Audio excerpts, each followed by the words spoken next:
Saviez-vous que le cerveau possède des caractéristiques uniques selon notre orientation sexuelle? Et non, je ne parle pas de stéréotypes ni de spéculations. Je parle de sciences rigoureuses, d'études par IRM, d'analyses hormonales et de découvertes neurobiologiques qui révolutionnent notre compréhension de la diversité humaine. Pendant des années, l'orientation sexuelle a été un sujet entouré de mythes, de préjugés et de malentendus. Mais la neuroscience moderne nous montre quelque chose de fascinant. Notre cerveau est bien plus complexe et diversifié que nous l'imaginions. Et cette diversité est non seulement naturelle, mais elle a des bases biologiques profondes qui commencent à se former bien avant notre naissance. Aujourd'hui, vous allez découvrir comment la structure cérébrale, les connexions neuronales, les hormones durant le développement fœtal et même la génétique jouent un rôle fondamental dans l'orientation sexuelle. Je vais vous parler de l'hypothalamus, cette petite mais puissante région du cerveau qui diffère chez les hommes hétérosexuels et homosexuels. Nous parlerons de la façon dont le cerveau réagit aux phéromones, comment il traite les émotions et comment tout cela nous aide à comprendre que la diversité sexuelle n'est pas un choix, mais une partie de la belle complexité de l'être humain. Et le plus important, nous le ferons dans le respect. La science et la compréhension que saisir ces différences nous rend plus empathiques, plus humains et plus capables de créer une société où chacun peut vivre authentiquement. Alors installez-vous, respirez profondément et préparez-vous pour un voyage fascinant à travers la neurobiologie de l'orientation sexuelle. Je vous promets que ce que vous allez apprendre changera votre vision du cerveau. Commençons par l'une des régions les plus petites mais les plus importantes du cerveau, l'hypothalamus. Cette structure, qui pèse à peine quelques grammes et a la taille d'une amande, est fondamentale pour réguler des fonctions vitales comme la faim, la soif, la température corporelle, les cycles de sommeil et, ce qui nous intéresse aujourd'hui, le comportement sexuel et reproductif. Dans les années 90, le neuroscientifique Simon Levet a fait une découverte qui a changé à jamais notre compréhension de l'orientation sexuelle. Levet a étudié des cerveaux post-mortem d'hommes hétérosexuels, d'hommes homosexuels et de femmes hétérosexuelles. Ce qu'il a trouvé était surprenant. Une région spécifique de l'hypothalamus antérieur, appelée INAH3, était significativement plus petite chez les hommes homosexuels. Sa taille était similaire à celle des femmes hétérosexuelles. Cette découverte n'était pas fortuite. L'INAH3 est un noyau lié au comportement sexuel typiquement masculin dans les études animales. Le fait que sa taille diffère selon l'orientation sexuelle suggère qu'il existe des différences structurelles réelles dans le cerveau, des différences qui ne peuvent être attribuées à l'éducation, la culture ou les expériences de vie. Nous parlons ici de structures physiques mesurables, observables au microscope. Mais voici un point crucial que je veux que vous compreniez. Ces différences ne rendent personne meilleur ou pire. Elles ne déterminent pas l'intelligence, la capacité d'aimer, la créativité ou la valeur en tant que personne. Elles nous montrent simplement que le cerveau humain est incroyablement diversifié et que cette diversité inclut aussi notre orientation sexuelle. D'autres études ultérieures ont confirmé et élargi ces découvertes. On a trouvé que non seulement l'INAH3, mais d'autres régions de l'hypothalamus présentent aussi des différences. Par exemple, le noyau suprachiasmatique, qui régule nos rythmes circadiens, montre aussi des variations. Chez les hommes homosexuels, ce noyau contient plus du double de neurones que chez les hommes hétérosexuels. Qu'est-ce que cela signifie? Que les différences sont multiples et affectent divers systèmes cérébraux. Et voici ce qui me semble fascinant. Ces différences n'apparaissent pas après la naissance sous l'influence de l'environnement. Les études suggèrent qu'elles s'établissent pendant le développement fœtal, à des moments critiques où les hormones sexuelles sculptent le cerveau du bébé. C'est comme si le cerveau avait différentes façons de s'organiser. Ce sont différentes voies de développement, toutes naturelles et faisant partie du répertoire normal de l'espèce humaine. Voyez-le ainsi. Quand vous êtes dans le ventre maternel, entre la 6e et la 20e semaine de gestation, Des vagues d'hormones baignent votre cerveau en développement. Ces hormones, principalement la testostérone et les œstrogènes, agissent comme des architectes moléculaires. Elles déterminent quels circuits se renforcent, quelles connexions s'établissent, quelles régions grandissent plus ou moins. Et de petites variations dans ces processus peuvent aboutir à des cerveaux structurellement différents. Si ce voyage à travers la neuroscience vous semble aussi fascinant qu'à moi, je vous invite à vous abonner à la chaîne et à liker cette vidéo. Partager des connaissances scientifiques rigoureuses est essentiel. C'est une façon de construire une société plus informée et compatissante. De plus, votre soutien m'aide à continuer de créer du contenu qui unit la psychiatrie, la neuroscience et le bien-être émotionnel. Continuons maintenant à découvrir comment fonctionne ce merveilleux cerveau. Parlons de quelque chose que vous ignorez peut-être. Votre cerveau n'est pas parfaitement symétrique. L'hémisphère gauche et le droit ont des tailles légèrement différentes, et cette asymétrie en dit long sur la façon dont nous traitons l'information. Chez la plupart des hommes hétérosexuels, l'hémisphère droit tend à être légèrement plus grand. Chez les femmes hétérosexuelles, le cerveau est généralement plus symétrique. Mais voici ce qui est intéressant.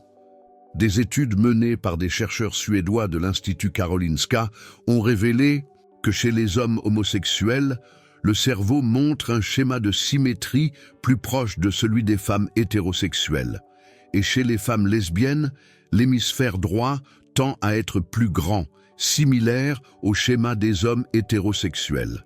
C'est-à-dire qu'il y a un schéma d'organisation cérébrale qui traverse les lignes traditionnelles du sexe biologique. Ce n'est pas anodin. La symétrie cérébrale est liée à la façon dont nous traitons le langage, les émotions, l'orientation spatiale et bien d'autres fonctions cognitives.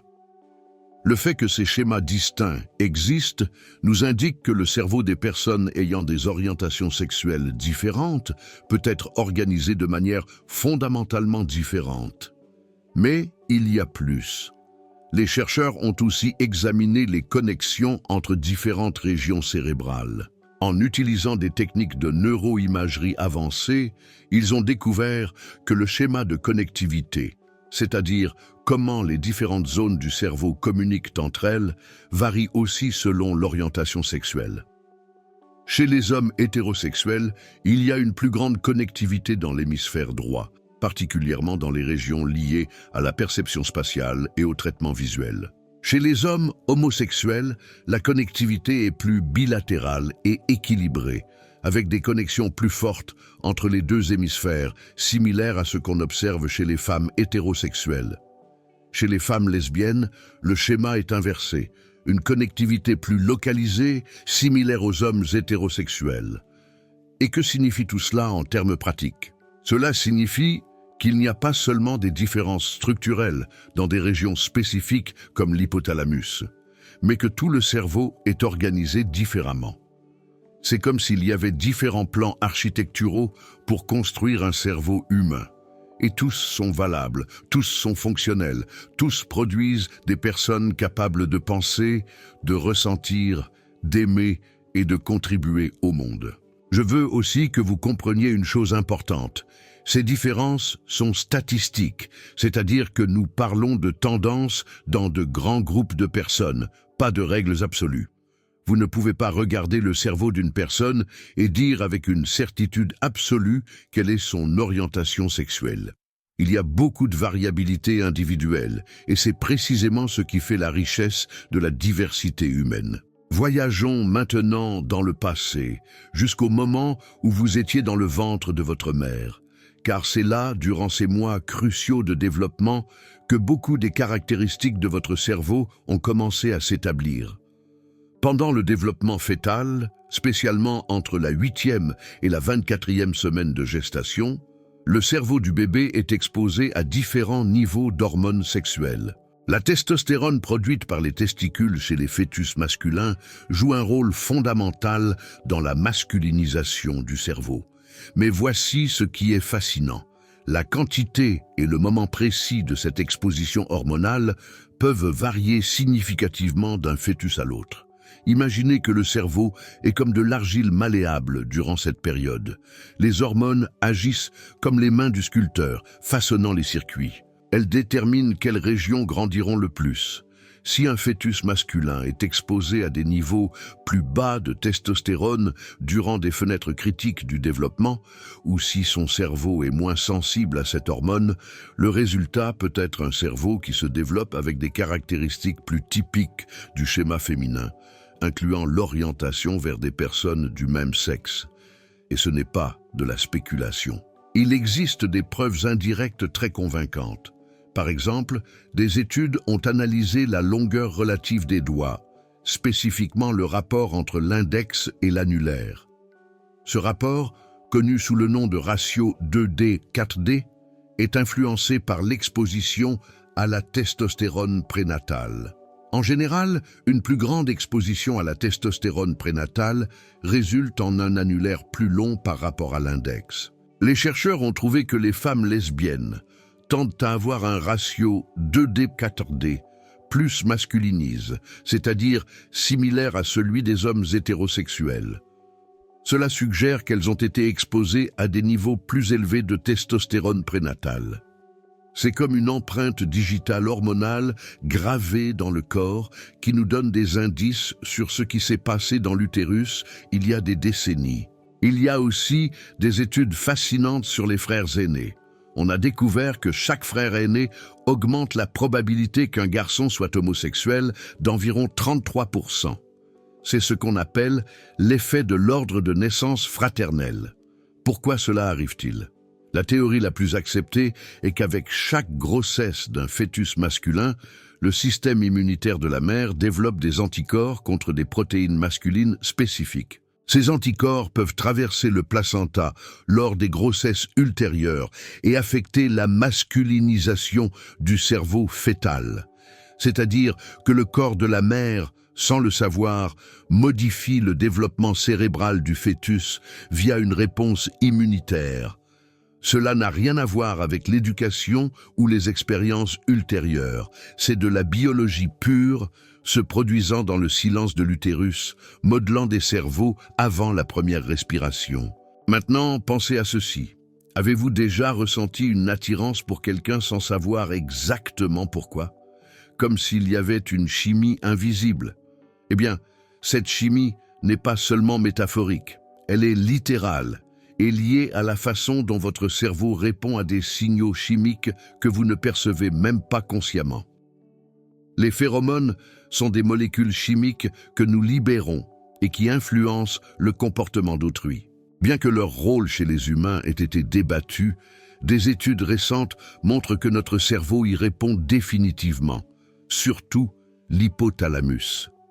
Des chercheurs suédois ont réalisé une expérience brillante. Ils ont exposé des hommes hétérosexuels, des hommes homosexuels et des femmes hétérosexuelles à deux composés chimiques, un dérivé de la testostérone présent dans la sueur masculine et un dérivé des œstrogènes présents dans l'urine féminine. Ensuite, ils ont mesuré l'activité cérébrale par tomographie par émission de positons. Les résultats furent révélateurs. Quand les hommes hétérosexuels sentaient le composé féminin, leur hypothalamus antérieur s'activait, la région associée au désir sexuel. Quand ils sentaient le composé masculin, il n'y avait pas cette activation. Chez les femmes hétérosexuelles, c'était l'inverse. L'hypothalamus s'activait avec le composé masculin. Mais voici le plus fascinant. Chez les hommes homosexuels, l'hypothalamus répondait au composé masculin exactement comme le cerveau des femmes hétérosexuelles. C'est-à-dire que leur cerveau montrait une attirance au niveau neurobiologique envers des signaux chimiques masculins. Chez les femmes lesbiennes, on a trouvé le schéma inverse. Comprenez-vous ce que cela signifie? L'orientation sexuelle n'est pas juste une préférence psychologique. Elle est profondément enracinée dans la façon dont le cerveau traite les signaux basiques d'attraction au niveau chimique et neurologique. C'est si fondamental que cela se produit même sans que vous en soyez conscient, dans des régions cérébrales primitives que nous partageons avec d'autres mammifères. Cela me semble beau car cela nous rappelle que nous sommes des êtres biologiques complexes. Notre attirance, notre désir ont des racines profondes. Et cette biologie est diverse, plastique, riche en variations. Continuons d'explorer. Une autre région cérébrale montrant des différences intéressantes est l'amygdale. Cette structure en forme d'amande située au fond du lobe temporal est fondamentale pour traiter les émotions, spécialement la peur et l'anxiété, mais aussi le plaisir et le désir. Des études de neuroimagerie ont montré que le volume et la connectivité de l'amygdale varient. Chez les hommes hétérosexuels, l'amygdale droite tend à avoir plus de connexion avec d'autres régions cérébrales. Chez les hommes homosexuels, c'est l'amygdale gauche qui a une plus grande connectivité, un schéma plus similaire à celui observé chez les femmes. Mais il ne s'agit pas seulement de connexions structurelles, on a aussi observé des différences dans la façon dont l'amygdale répond aux stimuli émotionnels. Par exemple, lorsqu'on montre des visages attirants du sexe correspondant à l'orientation sexuelle de la personne, l'amygdale s'active différemment. Cette activation est corrélée à la libération de dopamine, le neurotransmetteur du plaisir et de la récompense. C'est-à-dire que lorsque vous voyez quelqu'un qui vous attire, ce n'est pas seulement que votre esprit le reconnaît consciemment comme attirant, c'est votre amygdale qui s'allume. Elle libère une cascade de neurotransmetteurs qui vous font ressentir du plaisir, qui vous motivent à chercher la proximité, qui colorent votre expérience émotionnelle. Et ce processus se produit de manière automatique, presque instantanée, bien avant que vous ne puissiez le rationaliser.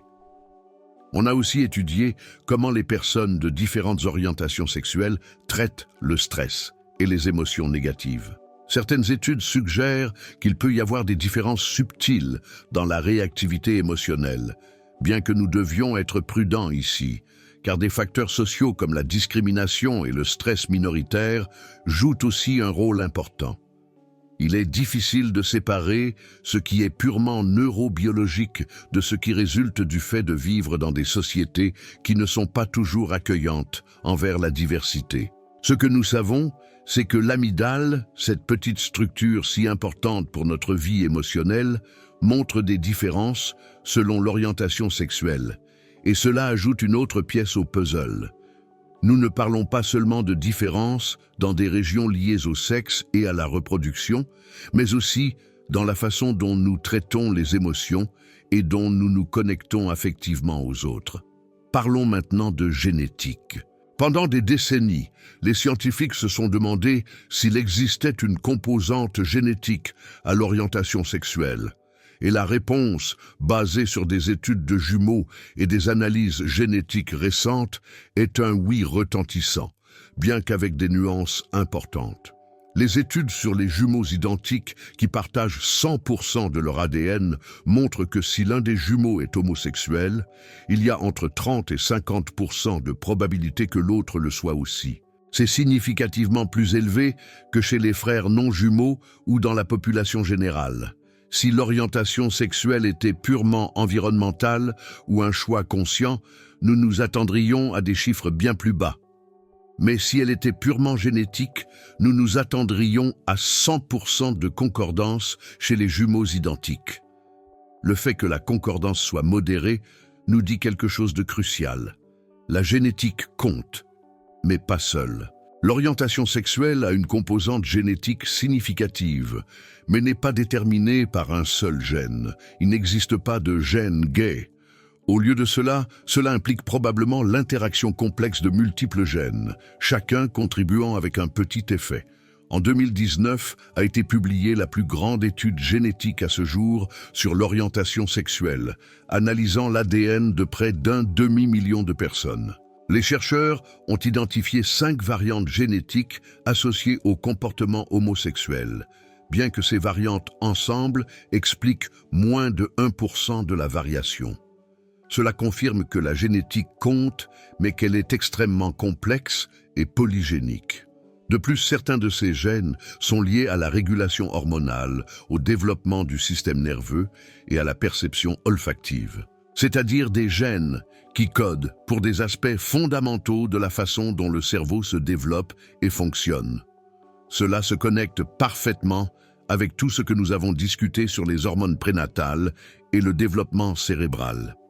Il faut aussi mentionner que l'évolution de ces gènes est intéressante.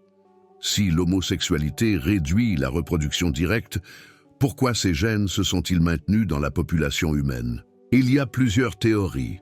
L'une est l'hypothèse du bénéfice équilibré. Peut-être que ces gènes confèrent des avantages dans d'autres contextes, comme une plus grande créativité, sociabilité ou coopération. Une autre théorie suggère que ces gènes, lorsqu'ils sont présents chez les femmes, augmentent leur fertilité, compensant l'effet chez les hommes.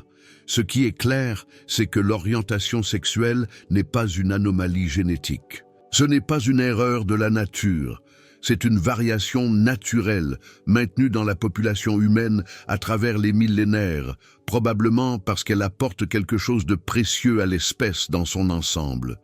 Peut-être que les individus homosexuels ont historiquement contribué aux soins des neveux, à la cohésion sociale, à la diversité culturelle de façon que nous ne valorisons pas toujours, mais qui ont été évolutivement importantes. Je veux aborder un sujet délicat mais important.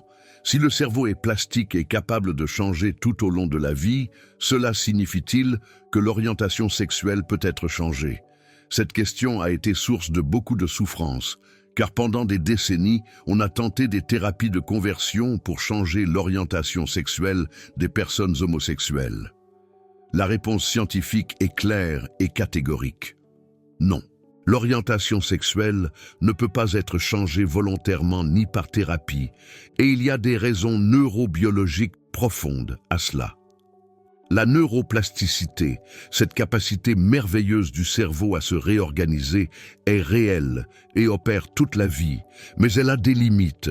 Il y a des aspects du cerveau qui s'établissent durant des périodes critiques du développement et qui sont ensuite extrêmement résistants au changement.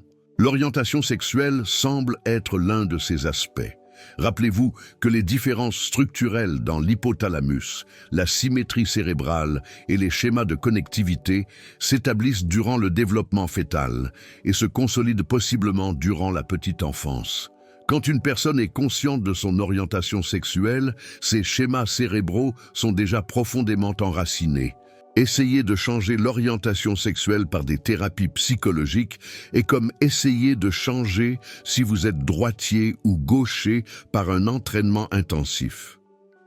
Vous pourrez apprendre à utiliser l'autre main, mais votre cerveau gardera la latéralisation établie depuis le développement précoce. Vous pouvez vous forcer à vous comporter différemment, mais vous ne changerez pas la structure neurobiologique sous-jacente. En fait, toutes les études rigoureuses sur les thérapies de conversion montrent qu'elles ne fonctionnent pas. Les organisations médicales et psychologiques les plus prestigieuses du monde, incluant l'Association américaine de psychologie, l'OMS et l'Association américaine de psychiatrie, ont rejeté ces pratiques comme inefficaces et nuisibles. Ce que ces thérapies changent, c'est le bien-être des personnes. De multiples études ont documenté que les individus soumis aux thérapies de conversion connaissent des taux plus élevés de dépression, d'anxiété, d'automutilation et d'idées suicidaires.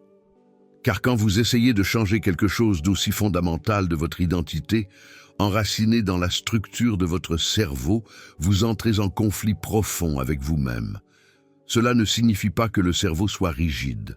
La neuroplasticité nous permet d'apprendre, de nous adapter, de guérir de traumatismes, de développer de nouvelles compétences. Mais il y a des aspects fondamentaux de qui nous sommes, modelés à des étapes précoces qui sont essentielles à notre identité. L'orientation sexuelle en fait partie. Je veux maintenant changer de perspective et parler non pas des différences innées, mais de la façon dont l'environnement social affecte le cerveau des personnes LGBT. Bien que l'orientation sexuelle ait des bases biologiques, l'expérience de vivre dans une société qui n'est pas toujours tolérante a des impacts mesurables sur le cerveau. Le concept de stress minoritaire fait référence au stress chronique additionnel que vivent les personnes de groupes minoritaires à cause de la discrimination, des préjugés et de la stigmatisation. Pour les personnes LGBT, cela peut inclure le rejet familial. le harcèlement scolaire, la discrimination au travail, les micro-agressions quotidiennes et même l'internalisation de messages négatifs. Ce stress chronique a des conséquences neurobiologiques réelles.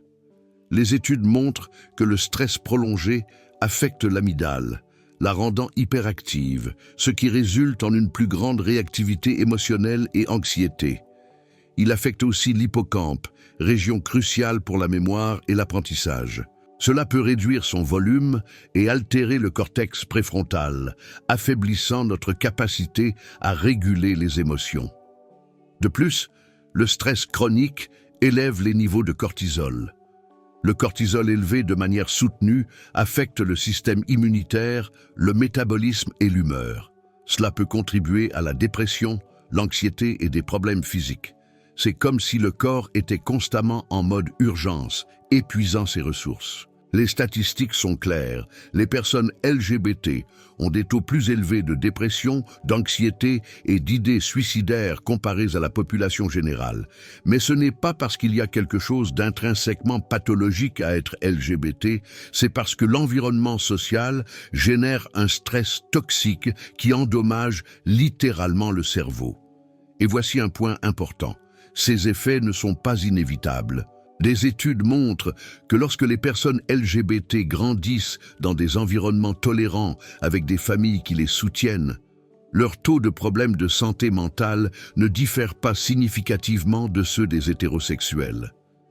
Le problème n'est pas l'orientation sexuelle en soi, mais le rejet et la discrimination. Cela a des implications profondes.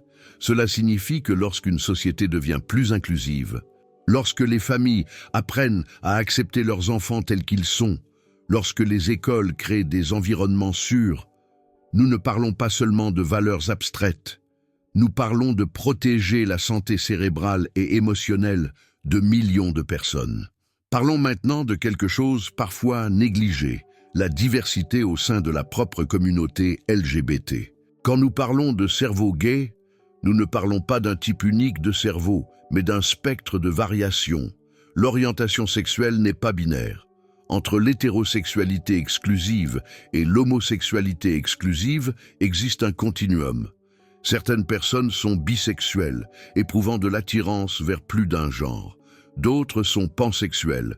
Certaines sont asexuelles, éprouvant peu ou pas d'attirance sexuelle. Les recherches neurobiologiques commencent à peine à explorer ces variations. Les études sur la bisexualité suggèrent des modèles cérébraux qui ne sont pas simplement intermédiaires, mais qui ont des caractéristiques uniques. La réponse aux phéromones chez les personnes bisexuelles peut montrer une activation face aux signaux tant masculins que féminins, mais nous avons besoin de bien plus de recherches pour comprendre le cerveau bisexuel. Il y a aussi la question de l'identité de genre, qui est différente de l'orientation sexuelle, mais qui a aussi des bases neurobiologiques. Les personnes transgenres, dont l'identité de genre ne coïncide pas avec le sexe assigné à la naissance, montrent des modèles cérébraux qui, dans certaines régions, ressemblent plus au genre auquel elles s'identifient qu'au sexe assigné. Par exemple, les femmes trans, avant tout traitement hormonal, peuvent montrer des caractéristiques cérébrales plus similaires aux femmes cisgenres qu'aux hommes cisgenres dans certaines régions. Cela nous rappelle que le développement sexuel du cerveau est multidimensionnel. Il ne s'agit pas seulement de qui vous attire, mais aussi de comment vous vous percevez, comment vous vivez votre corps, comment vous vous reliez aux catégories de genre. Il est aussi important de parler de fluidité. Certaines personnes, spécialement des femmes, rapportent que leur orientation sexuelle a changé au long de leur vie. Cela ne contredit pas les bases neurobiologiques. Il se peut que certaines personnes aient des cerveaux plus flexibles en termes d'attirance, ou que des facteurs contextuels influencent comment elles expriment une prédisposition sous-jacente. La science explore encore ces complexités.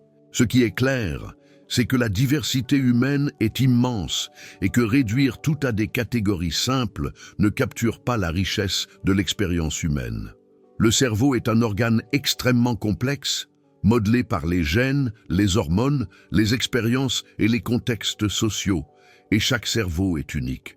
Nous arrivons au point où toute cette connaissance scientifique rencontre la vie réelle. Comprendre les bases neurobiologiques de l'orientation sexuelle n'est pas juste un exercice académique, cela a des implications profondes pour l'acceptation, les droits humains et le bien-être. Premièrement, cette connaissance désarme l'argument que l'homosexualité est un choix. Personne ne choisit la structure de son hypothalamus, ni la symétrie de ses hémisphères, ni comment son cerveau répond aux phéromones. Ces caractéristiques s'établissent bien avant qu'une personne soit consciente de sa sexualité. Si quelqu'un ne choisit pas son orientation sexuelle, la punir ou la discriminer pour cela est profondément injuste. Deuxièmement, cette connaissance nous aide à combattre la stigmatisation. Pendant des siècles, l'homosexualité a été considérée comme une maladie mentale, un vice moral ou une perversion. Mais la science nous montre que c'est simplement une variation naturelle du développement humain. Il n'est pas plus pathologique d'être homosexuel que d'être gaucher ou d'avoir les yeux verts. C'est une partie de la diversité qui enrichit notre espèce. Troisièmement, cette connaissance peut aider les familles. Quand des parents découvrent que leur enfant est gay, ils se demandent souvent ce qu'ils ont mal fait. La science peut leur apporter soulagement. Ils n'ont rien fait de mal. L'orientation sexuelle de leur enfant s'est établie bien avant qu'ils ne puissent l'influencer significativement.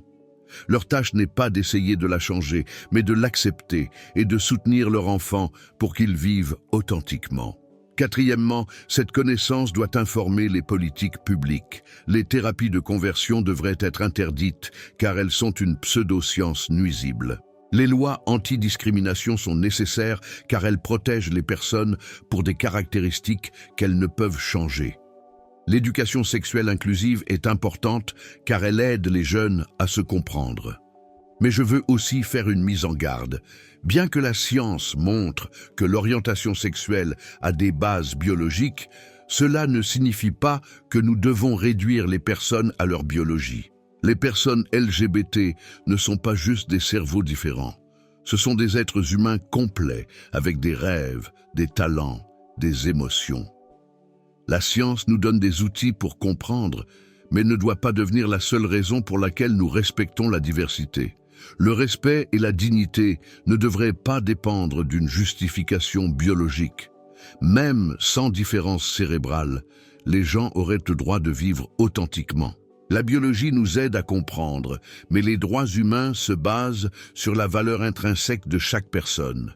Nous devons aussi être prudents avec l'usage de cette information. Par le passé, des différences biologiques ont été mal utilisées pour justifier la discrimination. Les différences cérébrales décrivent des variations d'organisation, pas des hiérarchies de valeurs ou de capacités. De même, les différences discutées aujourd'hui ne disent rien sur la valeur, l'intelligence ou la moralité d'une personne. Ce sont simplement des parties de la carte de la diversité neurobiologique humaine. Je veux m'arrêter un instant sur la relation entre le cerveau et l'expérience subjective, car c'est une chose de parler de structure cérébrale et une autre de vivre l'expérience de découvrir son orientation sexuelle. Quand un adolescent réalise qu'il ressent de l'attirance pour des personnes du même sexe, ce qu'il vit n'est pas une activation de l'INH3. Ce qu'il vit est un mélange complexe d'émotions, peut-être de la confusion, de la peur, du soulagement de se comprendre enfin ou de la joie. Le cerveau génère l'expérience subjective. Toutes ces structures se traduisent en sentiments, en sensations, en l'expérience intime d'être soi-même. Cette traduction de la biologie à l'expérience est l'un des grands mystères de la neuroscience. C'est pourquoi il est si important de ne pas réduire les gens à leur cerveau. Une personne gay n'est pas simplement un hypothalamus d'une certaine taille. C'est quelqu'un avec une histoire, des relations significatives. La biologie est le substrat, mais la vie est bien plus que la somme de ses composants neuronaux. Je veux aussi parler de l'importance de l'acceptation de soi. Beaucoup de personnes LGBT passent par un processus de coming out. Ce processus peut être douloureux dans des contextes de rejet.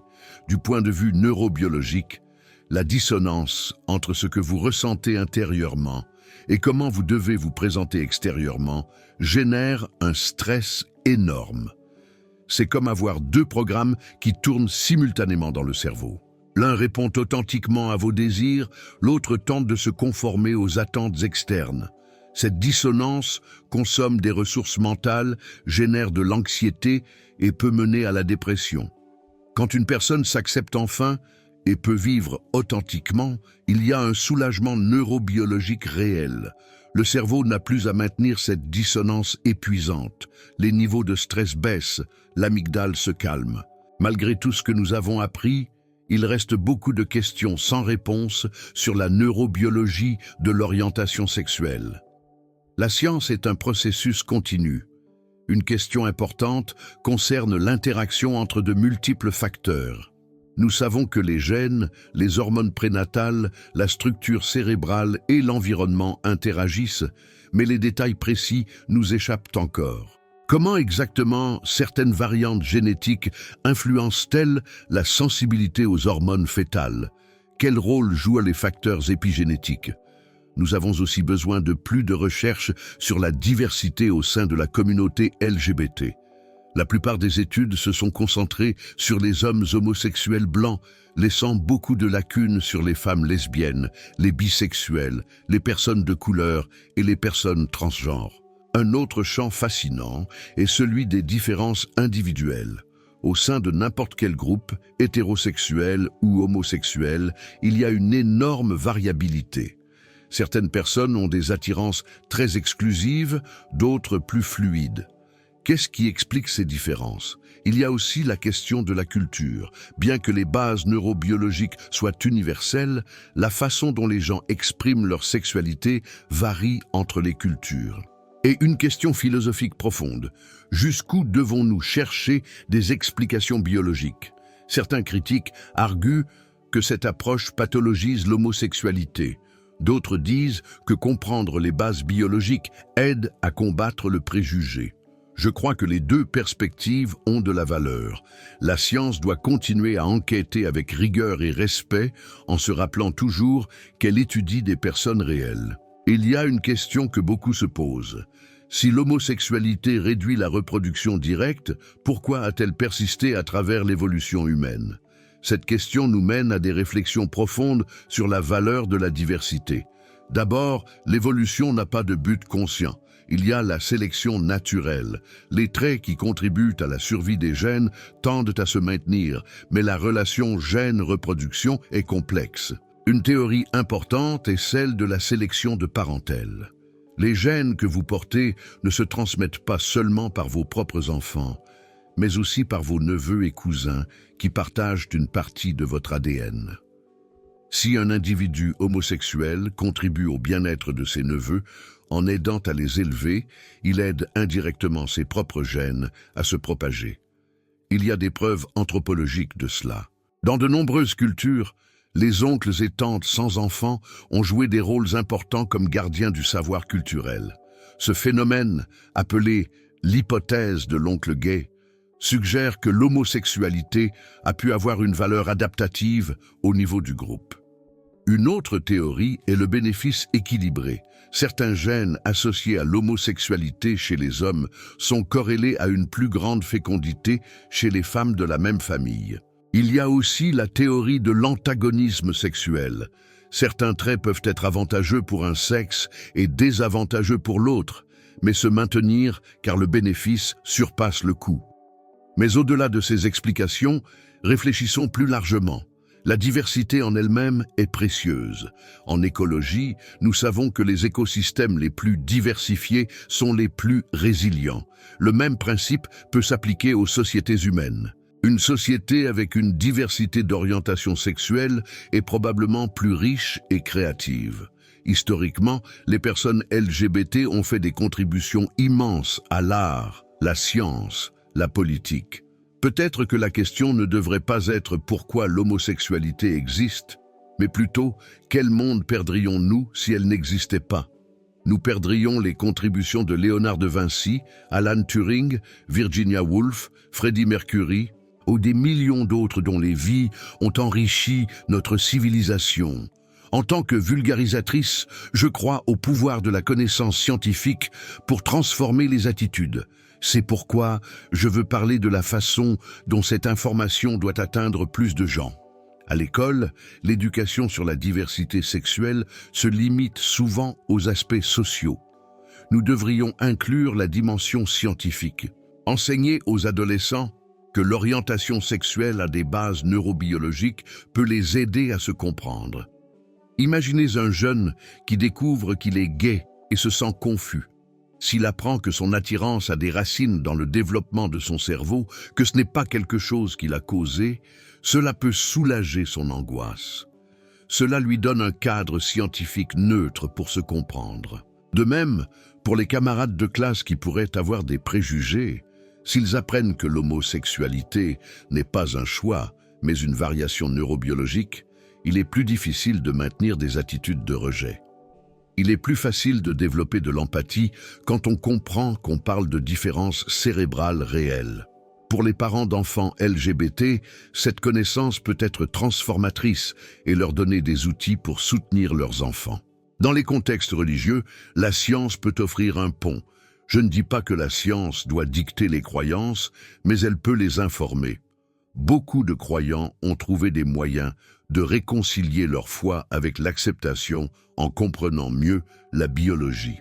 Dans le domaine de la santé mentale, cette connaissance est cruciale pour que les professionnels offrent une attention affirmative qui ne pathologise pas. Mais la divulgation doit se faire avec prudence. Nous devons éviter les simplifications excessives, comme dire qu'on a trouvé le gène gay. La réalité est plus nuancée. Nous devons communiquer nos certitudes et nos incertitudes. Pour finir, je veux réfléchir à la recherche future. La science n'opère pas dans le vide. La recherche sur l'orientation sexuelle doit être avant tout éthique, protéger la confidentialité et ne jamais causer de tort. Elle doit être inclusive. Trop longtemps, la recherche a ignoré les femmes, les personnes de couleur et les personnes transgenres. Elle doit être collaborative, impliquant la communauté LGBT, et elle doit être critique envers ses propres biais. L'histoire est pleine d'exemples de sciences utilisées pour justifier des préjugés. Nous devons veiller à ce que la recherche actuelle ne tombe pas dans les mêmes pièges. Et elle doit être appliquée avec sagesse. Les découvertes sur les différences cérébrales ne doivent pas être utilisées pour créer de nouvelles formes de discrimination. L'objectif doit être de comprendre et soutenir, jamais de contrôler. Comme société, nous devons discuter des limites éthiques. Voulons-nous vraiment pouvoir prédire l'orientation sexuelle ? Personnellement, je crois que nous perdrions quelque chose d'essentiel si nous éliminions la diversité. La neuroscience nous a donné des outils puissants, mais avec ce pouvoir vient la responsabilité de l'utiliser avec compassion. Nous avons fait un voyage fascinant aujourd'hui. Nous avons exploré l'hypothalamus, la symétrie cérébrale, les hormones prénatales, la génétique, le stress minoritaire. Tout cela nous dit que l'orientation sexuelle n'est pas un choix, ni une phase, mais une caractéristique fondamentale de qui nous sommes. Elle est enracinée dans la biologie du cerveau. Mais cela nous dit aussi que nous sommes plus que notre biologie. Le cerveau gay n'est pas un cerveau défectueux, il est simplement différent, tout comme chaque cerveau est unique. Mon espoir est que cette connaissance scientifique contribue à construire un monde plus tolérant, où personne n'a à cacher qui il est, où les familles peuvent embrasser leurs enfants. Car au final, c'est de cela qu'il s'agit. Comprendre le cerveau humain non pour juger, mais pour augmenter la compassion et célébrer l'incroyable diversité humaine. Et maintenant, je veux vous demander, est-ce que cette connaissance scientifique vous a déjà aidé à mieux comprendre quelqu'un ou vous-même? Cette information a-t-elle changé votre vision de la diversité sexuelle? J'aimerais lire votre expérience dans les commentaires. Partagez votre histoire, vos réflexions, vos questions, car la connaissance grandit quand nous la partageons. Je suis ici pour continuer d'apprendre avec vous, pour explorer ensemble les mystères fascinants du cerveau humain.